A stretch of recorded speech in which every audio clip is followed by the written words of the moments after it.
Alors aujourd'hui, j'aimerais aborder le pire fléau des entrepreneurs, la procrastination.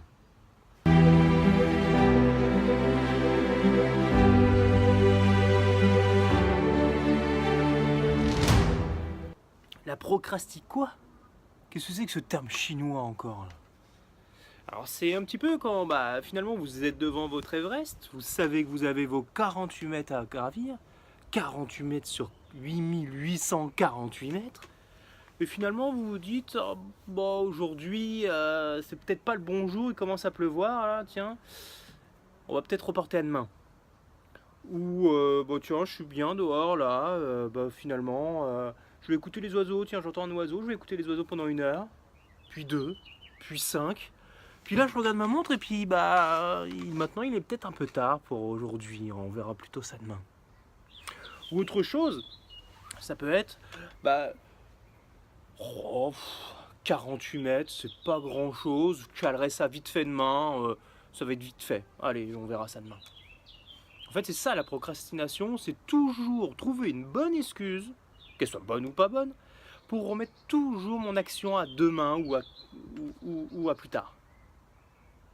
Et le problème dans ça, c'est qu'on remet l'action à plus tard et finalement, soit on oublie de la faire, soit on la fait pas du tout. C'est ça la procrastination. 4 éléments pour justifier cette procrastination. Le principal problème de la procrastination, c'est que les gens ne savent pas pourquoi ils font telle chose. Les gens font plusieurs actions par obligation, le plus souvent. Regardez, je prends un exemple. Un étudiant, on va lui demander de rédiger 80 pages pour faire son mémoire. Je ne sais pas si vous avez déjà rédigé un mémoire, mais 80 pages, ça représente grosso modo 200 heures de travail. Je ne sais pas si vous vous rendez compte, 200 heures de travail qui saoulent complètement l'étudiant. A contrario, on va prendre quelqu'un qui fait une thèse, un docteur qui est en train de rédiger une thèse, et lui, il va trouver ça hyper passionnant. Il va même pas passer 200 heures, il ne va pas rédiger que 80 pages, il va vous rédiger carrément 300 pages. Et lui, il va trouver ça hyper intéressant. Est-ce que vous savez pourquoi? Quelle est la différence entre les deux, entre le thésard et l'étudiant qui rédige son mémoire? Alors moi je suis convaincu que c'est pas l'intelligence, hein. Au départ ils ont le même niveau d'intelligence. La différence c'est que le gars qui va rédiger sa thèse, il va savoir exactement pourquoi il rédige sa thèse et il sait qu'il va devenir expert dans le domaine qu'il est en train de préparer. En revanche, la personne qui est en train de préparer son mémoire, elle est en train de rédiger 80 pages, mais sur quelque chose qui ne la concerne pas réellement. Elle n'est pas forcément intéressée par cette thématique-là, elle n'est pas intéressée de rédiger 80 pages, passer 200 heures pour rédiger quelque chose qui ne la passionne pas du tout. C'est pas son pourquoi à elle. C'est ça la différence. Alors, moi je dirais qu'en réalité, on n'est pas fait pour faire quelque chose que l'on n'aime pas. Parce que il faut vraiment exploser et éclater ce mythe des gens qui vous disent « Oui, mais tu peux pas toujours faire ce que tu aimes. » Mais pourquoi? Pourquoi tu devrais vivre une vie que tu n'aimes pas? Alors oui, quand je dis ça, il y a bien forcément à des moments que vous allez être obligé de faire des choses chiantes. Ça c'est sûr, c'est obligatoire.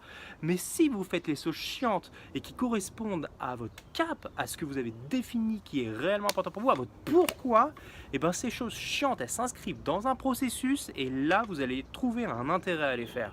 Et c'est complètement différent de faire des choses chiantes où on ne sait pas pourquoi on les fait et de faire des choses chiantes parce qu'on sait pourquoi on les fait, où est-ce qu'on va. Ça, c'était le premier point.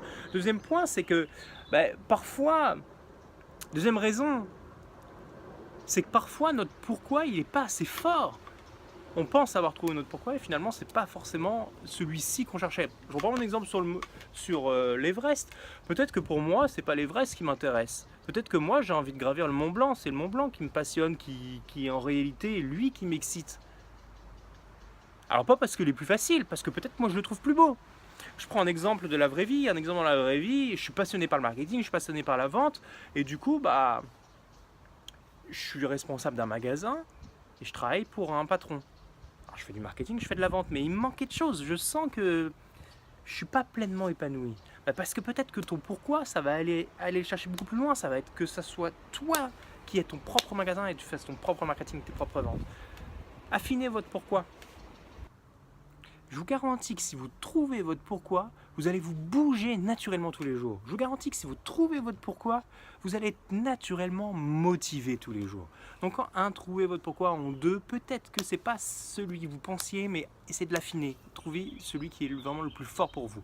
En 3, troisième raison, parfois, c'est que les actions qu'on définit, elles sont peut-être trop hautes pour nous. Je prends l'exemple de quelqu'un, enfin même plusieurs exemples d'étudiants justement qui devaient rédiger un mémoire et qui attendent les 3 derniers jours parce que justement c'est chiant et tout, on repousse. Et finalement les 80 pages, on doit les rédiger en 3 jours. C'est comme gravir l'Everest en une journée, quoi. C'est pas possible, on se décourage. Il faut, dans un premier temps, commence par prendre ton mémoire, tu rédiges tes 4 grandes parties, tu rédiges ton plan détaillé, et tu passes à l'action. Tu as déjà avancé en définissant ton plan, en définissant tes grandes parties. Et là, ça sera beaucoup plus clair pour toi.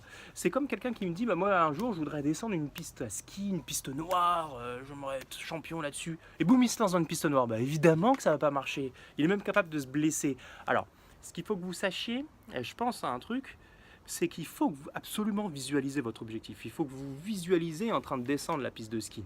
Ça, c'est fondamental, mais il faut arrêter toutes ces gourous, ces inventeurs qui vous disent visualiser, vous aurez tout ce que vous voudrez. Non, ça, c'est littéralement des conneries. Visualisez votre objectif à long terme et ensuite, vous devez, si tu veux ça, il va falloir que tu passes par ça. Si tu veux ça, il va falloir que tu passes ensuite par ça, pour avoir ça. Visualisez ça et ensuite passer à l'action petit à petit. Vous pouvez pas visualiser ça et puis tu vas avoir ça tout de suite. Non, ça c'est impossible. Alors pour résumer, ne fixez pas un objectif trop grand parce que si vous passez à l'action et que vous essayez cet objectif-là, vous avez de grandes chances d'échouer et vous décourager. Ou si vous fixez un objectif trop grand et vous voulez tout de suite aller là, et ben finalement vous n'allez rien faire. Donc ça c'était le 3e conseil qui est issu de la procrastination, c'est que le problème des fois on se fixe des objectifs trop hauts. Visualisez votre gros objectif et allez-y petit à petit. 4e élément qui explique pourquoi les entrepreneurs procrastinent, c'est la peur. Parce que le problème de la peur, c'est que lorsqu'elle se présente, eh ben, le plus souvent, on fait demi-tour.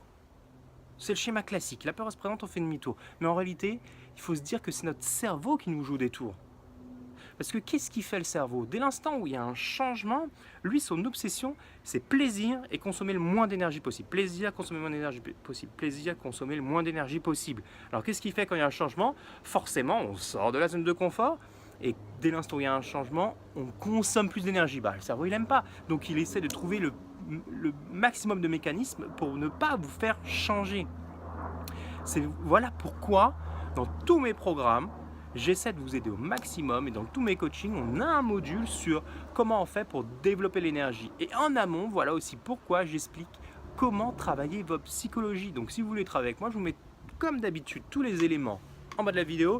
Mais surtout pour résumer la vidéo du jour, trouvez votre pourquoi, affinez votre pourquoi, travaillez vos peurs et allez-y petit à petit et vous allez voir, vous allez être motivé au quotidien et la procrastination, ça ne sera qu'un mauvais souvenir. On ne pourra plus dire la proca quoi? Non, la procrastination, on ne sait même plus ce que c'est.